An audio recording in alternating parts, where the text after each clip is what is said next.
අපි හැමෝටම වගේ නැතුවම් බැරි මේ ෆෝන් කාඩ් කර්මාන්ත ශාලා තුළ නිෂ්පාදනය කරන්නේ කොහොමද කියලා ඔයා දැකලා තියෙනවද?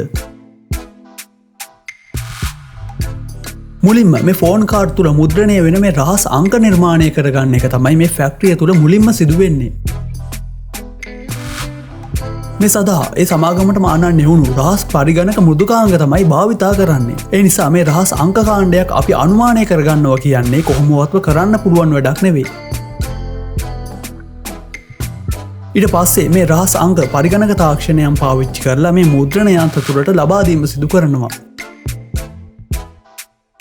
දැන් මේ මැෂින් ආධාරයෙන් මේ ෆෝන් කාඩ් මුද්‍රණය කරලා ඒවායේ රහස් අංක හරියටම මුද්‍රණය වුණාද කියලා කැමරා භාවිතයෙන් පරීක්ෂා කරගන්න ඕන. අන්තිමට මේ රහස් අංකයේ උඩින් අපි අර හූරන රිදී පාට පටලය ආලේප කරලා තමයි පාරිභෝගිකින් අතරට බෙදා හැරීම සිදු කරන්නේ.